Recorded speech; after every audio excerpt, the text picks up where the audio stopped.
Every morning at exactly 7:15 a.m., Eliza Matthews watched from her apartment window as the same scene unfolded across the street. A tall man with tired eyes would emerge from the modest brick townhouse, carefully guiding a teenage girl with a white cane down the steps. He'd adjust her backpack, whisper something that made her smile, then walk her to the bus stop.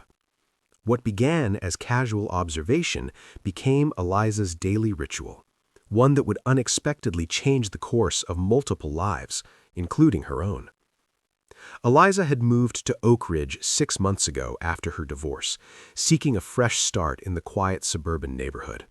At 35, she felt adrift, her career as a music teacher providing structure but little fulfillment. Her apartment offered a perfect view of the street below, and people watching had become her morning companion alongside coffee.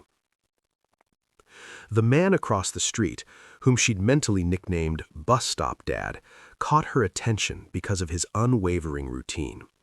Rain or shine, he appeared with the teenage girl, who Eliza eventually realized was blind. There was something about his gentle patience that touched her, especially on mornings when the girl seemed to struggle more than usual. Today was different. The girl, normally composed, was visibly upset, her face streaked with tears as her father tried to comfort her. Eliza watched as he knelt down, despite wearing what appeared to be a work uniform, seemingly unconcerned about the dirt gathering on his knees as he spoke to his daughter. The tenderness of the moment made Eliza's chest tighten with an emotion she couldn't quite name. When the school bus finally arrived and the girl boarded, the man stood watching until it disappeared around the corner.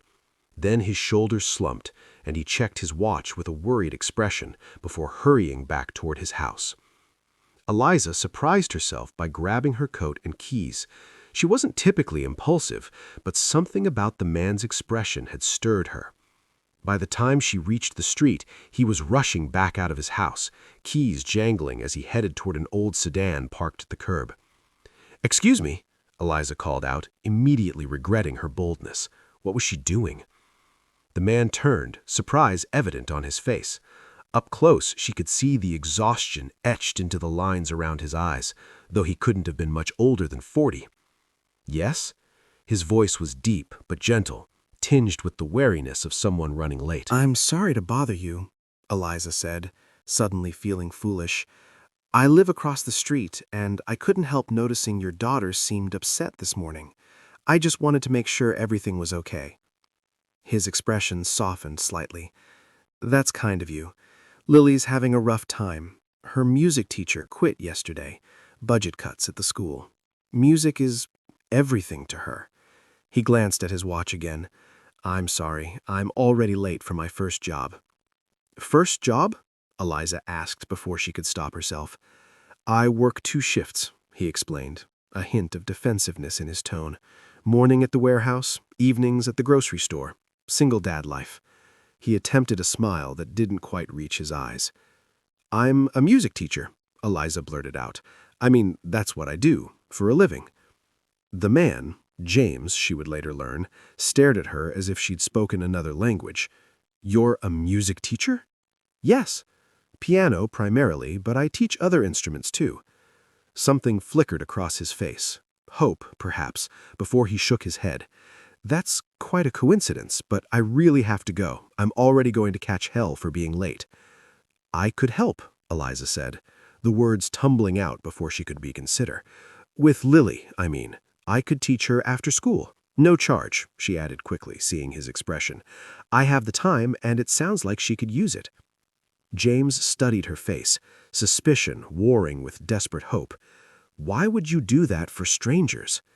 Eliza considered her answer carefully. "Because someone once did something similar for me when I needed it, and because music shouldn't be taken away from anyone who loves it." After a long moment, James nodded. "I'm James Reeves. If you're serious, maybe we could talk about it tonight, around 8, after my second shift." "I'm Eliza Matthews, and yes, I'm serious." That evening, sitting in James's modest living room, Eliza learned the full story. James had been raising Lily alone since his wife died from complications during Lily's birth. Lily had been born with a rare condition that progressively damaged her optic nerves, leaving her completely blind by age 10. Music had become her refuge, her way of experiencing beauty in a world she couldn't see. "The piano gives her independence," James explained, his voice low to avoid waking Lily. "When she plays, she's not the blind girl anymore. She's just Lily." "What does she want to do with her music?" Eliza asked. "She dreams of Juilliard," James said with a sad smile. "I've never had the heart to tell her how competitive it is, even for students without disabilities. I've been saving for college since she was born, but specialized music schools—" He trailed off, the financial impossibility hanging unspoken between them. "Let me hear her play before we make any decisions," Eliza suggested. "Maybe tomorrow after school." The next day, Eliza sat beside Lily at the old upright piano in the Reeves' living room. The piano was worn but well-maintained, clearly cherished despite its age. "Dad says you're a real music teacher," Lily said, her fingers tracing the keys without pressing them, "not just a school one." "I am," Eliza confirmed. "Would you play something for me?" Lily's performance of Debussy's Clair de Lune left Eliza speechless. Despite some technical imperfections, the girl played with an emotional depth that many trained adults never achieved. When the final notes faded, Eliza knew with certainty that this girl had rare talent. "You're extraordinary, Lily," she said honestly. The girl's face lit up. "Really? Do you think I could get into Juilliard someday?" Eliza glanced at James, who stood in the doorway with a mixture of pride and anxiety on his face. "I think," she said carefully, "that with the right training and a lot of hard work, you have the potential to go very far." That afternoon marked a new routine. 3 times a week, Eliza would teach Lily after school while James worked his second job. She introduced Lily to Braille music notation, which the girl absorbed with remarkable speed. On days without lessons, Eliza often stayed anyway, helping Lily with homework or simply keeping her company until James returned home. As weeks turned into months, Eliza found herself increasingly invested in the Reeves family. She noticed how James would arrive home exhausted but would still listen attentively to Lily's excited recounting of her progress. She saw how meticulously he organized their small home to accommodate Lily's blindness while maintaining her independence. And she observed the small sacrifices he made daily, the worn shoes he continued to wear despite obvious holes, the way he would serve Lily generous portions while taking little for himself. One evening in late autumn, after Lily had gone to bed, James confessed to Eliza that he'd been turned down for a small loan he'd hoped would help with some overdue bills. "The warehouse is cutting hours," he explained, the strain evident in his voice. "I've been looking for a third job, but it's hard to find something that works with Lily's schedule." "James," Eliza said gently, "you're already working yourself to exhaustion. There has to be another way." "What would you suggest?" he asked, not unkindly but with the weariness of someone who had explored every avenue. "I'm open to ideas." Eliza hesitated before speaking. "I've been thinking about this for a while. I have more space than I need in my apartment, and the second bedroom is just sitting empty. What if you and Lily moved in with me? You could save on rent, and I could be there for Lily when you're working." James stared at her, clearly taken aback. "Eliza, I can't accept that. It's too much." "It's not charity," she insisted. "It's practical. I've grown to care about both of you, and seeing you struggle when I have resources to share just doesn't make sense." "People would talk," he said quietly. "A single man and woman living together?" "Let them talk," Eliza replied, with more confidence than she felt. "We know the truth. This is about helping Lily and you." After much discussion and initial reluctance, James agreed to a compromise. They would maintain separate residences, but Lily would stay with Eliza after school and on evenings when James worked late. The arrangement would give James peace of mind and allow him to pick up additional hours at the grocery store.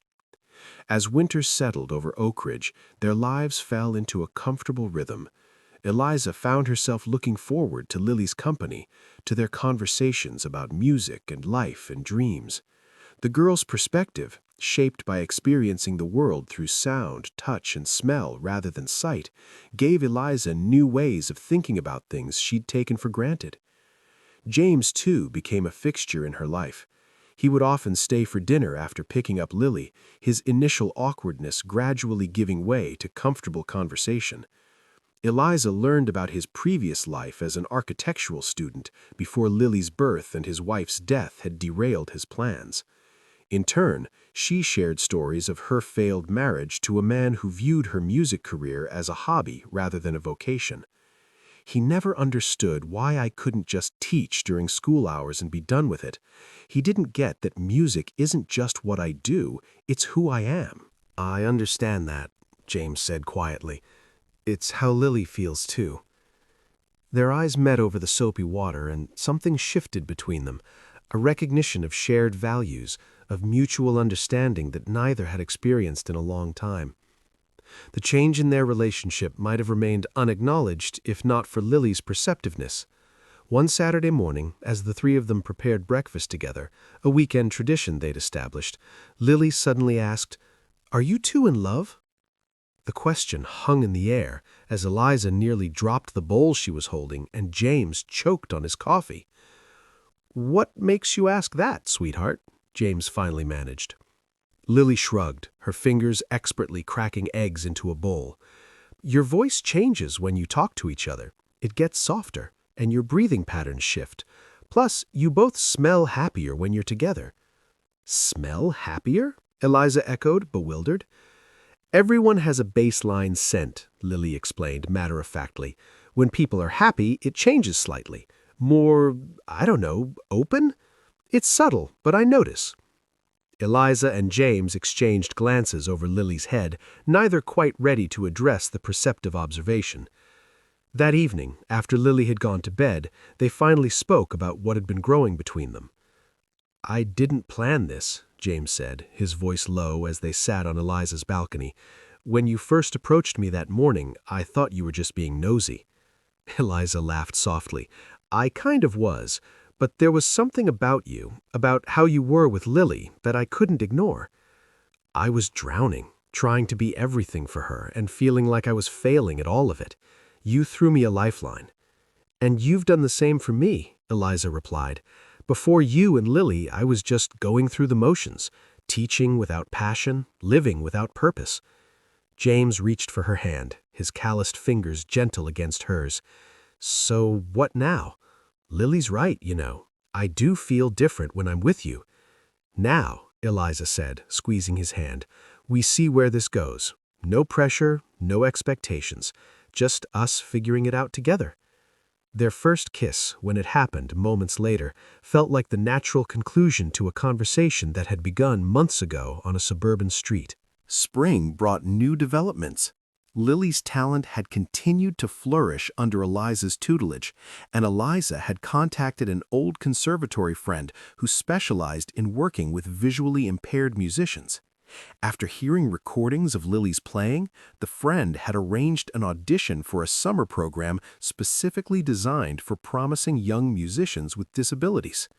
The day of the audition, Lily was a bundle of nerves.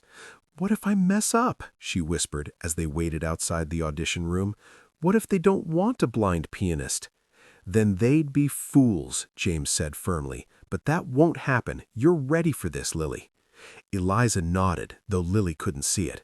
"Your father's right. Just play the way you do at home, like the music is a part of you." Lily's performance of Chopin's Nocturne in E-flat major was flawless, her fingers dancing across the keys with confidence and emotion. When she finished, the panel of judges was silent for a moment before breaking into applause. "Ms. Reeves," the head judge said, "that was extraordinary. We would be honored to have you join our summer program." Later that evening, as they celebrated with ice cream at Lily's favorite parlor, James pulled Eliza aside. "I have something to tell you," he said, his expression a mixture of excitement and disbelief. "Remember that architectural firm I applied to months ago? They called today. They want me to come in for an interview next week." "James, that's wonderful," Eliza exclaimed. "It's what you've wanted for so long." It would mean regular hours, better pay, benefits for Lily, he said, still seeming stunned by the possibility. A chance to use my degree after all these years. You deserve this, Eliza told him firmly. Both of you do. As summer approached, their lives continued to transform. James got the architectural position and was able to quit both his previous jobs. Lily was thriving in preparation for the summer program, her confidence growing daily. And Eliza, inspired by their journey, had begun developing a music curriculum specifically for visually impaired students. 1 year after their first meeting, Eliza stood at her apartment window watching the street below. James and Lily emerged from the townhouse across the street, but this time they crossed over to her building. They were moving in today, officially becoming the family they had gradually formed over the past year. As she watched them approach, Eliza reflected on how a simple act of reaching out to strangers had transformed 3 separate lives into one shared journey. What had begun as observation had become participation, and what had started as charity had blossomed into love. When James proposed 2 months later, with Lily holding the ring box, Eliza's yes was immediate and certain. The wedding was small but joyful, with Lily playing a piece she had composed herself for the occasion, a melody that somehow captured their unlikely story in its notes. 3 years after that first morning encounter, Lily received her acceptance letter to Juilliard's pre-college program. As the family celebrated, Eliza caught James watching her with the same expression of wonder he often wore when looking at their daughter. "What?" she asked, smiling. "I was just thinking about that morning you first spoke to me. How close I came to brushing you off because I was late for work. And I almost didn't approach you at all," Eliza admitted. "I'm so glad I did."